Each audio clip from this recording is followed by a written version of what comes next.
Picture this. You finally got a new samurai game, loaded it up, watched the intro cutscene. It was cinematic, it was bold, it looked so promising. Then, you see this. Oh, hell no, man. What the fuck? And if that wasn't bad enough, next day, you try another one. In your mind thinking, surely this one will be different. Yeah, got the same as well.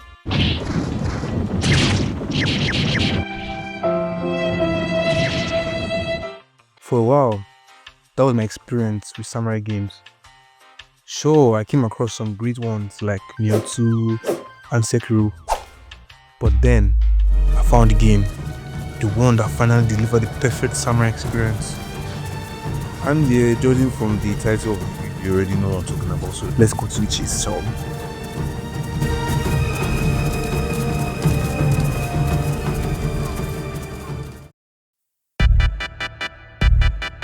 I'll be honest, if it involves slicing through anything with a sword, I'm in. Maybe it's my slight obsession with Food Ninja back in the day, but the whole idea of swordsmen, samurai, ninjas, it all fascinates me, you know. And I've tried everything to scratch that itch. Reading manga like Vagabond, watching shows like Blue-Eyed Samurai. But all it does is make me want to play as a swordsman, or better yet, the ultimate samurai.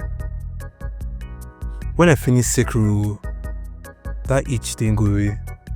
And weeks passed, and I saw an IGN video about Ghost of Tsushima come to PC. God damn, I was so hyped. And before that, I've been watching channels like Radbrad and Hollow play it on console for ages, so hearing it was coming to PC was so heartwarming. This day finally came. I prepped my laptop like I was getting ready for a first date. Yes, Daddy!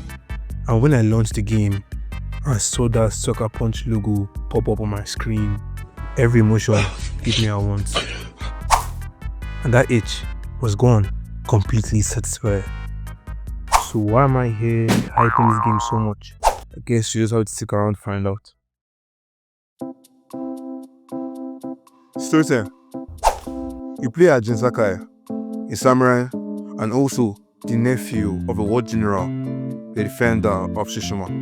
Then the Mongols show up, and let's just say things go downhill fast. Jin is left for dead, but somehow survives. Don't ask me how. Saved by a thief, Jin begins his journey to rescue his uncle. But here's where the drama kicks in. His traditional samurai methods don't work anymore. Slowly, he transforms into the ghost, a relentless force willing to do whatever it takes to save his people, even if it means abandoning his honor. And a quick note, this game has a way to create questions in your head. Questions like, do I just stab this guy from behind? Wait, pause. Pause. Or just fight him head on. Throughout the game, you'll meet allies with their own struggles and their own interpretations of honor. There's a cunning merchant, a retired samurai haunted by his past, and more. These characters broaden your view of Tsushima's struggles and add depth to the narrative. Completing their stories doesn't just make the game feel whole, it builds your connection to the people of Tsushima. And before I forget, don't skip the mythical tales. These quests are packed with intense fights and some of the most interesting storylines in the game.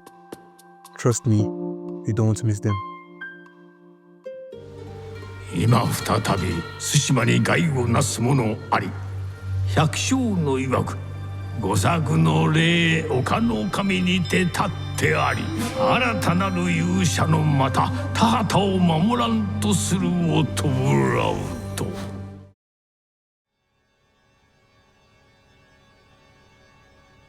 The environment in Ghost of Tsushima is a masterpiece. After going through the art book, I learned that developers thought of everything, from how the sky's contrast enhances the environment to how the color of trees create this surreal atmosphere. I'll never forget my first time walking past a field of spider lilies. I had to stop and think, how is this even possible in a game? Then there's the wind guiding you, fireflies lighting up the area, and the distant warships on the horizon.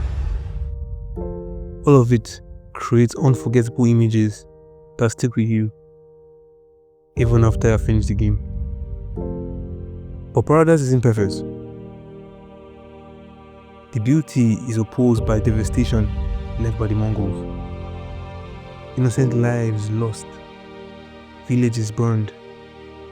It's a great reminder that even the most stunning landscapes can be shaped by conflict. Then you have the foxes leading you to shrines, birds taking you to secrets. The wind itself shows you where to go. It's like the island itself is alive, and it wants you to explore every inch of it. We move on.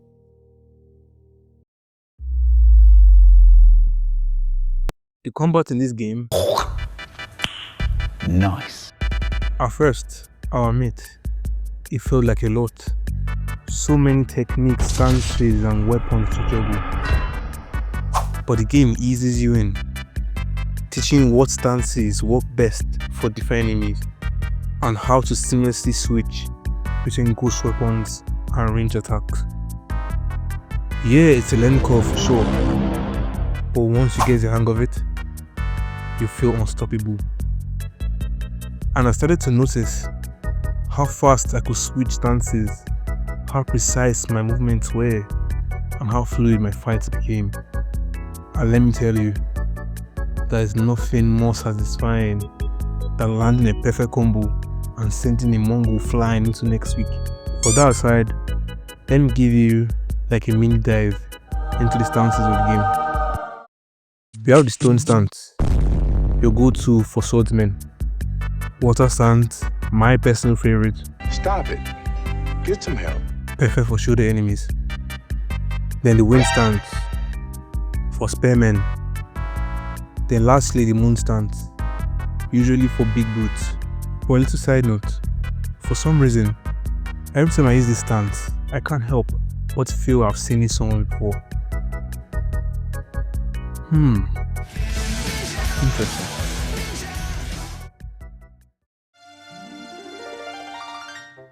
If you're someone who loves spotting the little details in games, Ghost of Tsushima will absolutely blow your mind. From the way blood splatters after a perfect strike, to Jin's deliberate movements when sheathing his sword.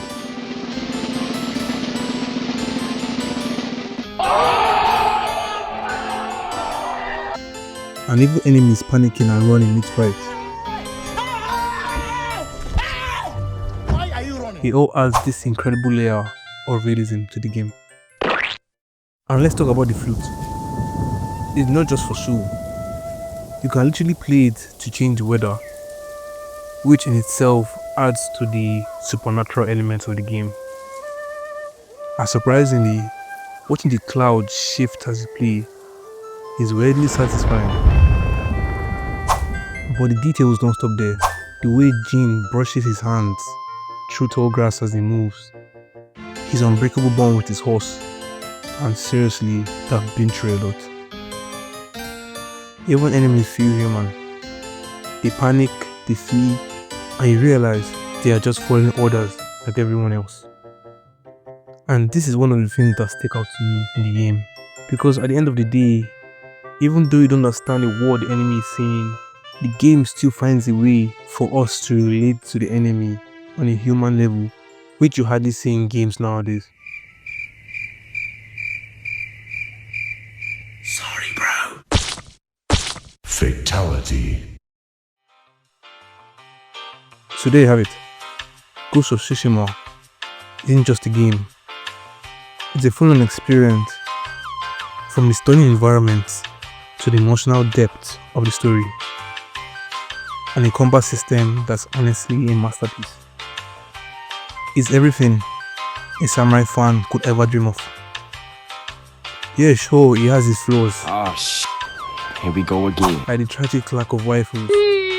But hey, no game is perfect, but still, in my opinion, Ghost of Tsushima is pretty damn close.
星雲や風に揺れたる竹林に追い伸びたるぞ海外しけれ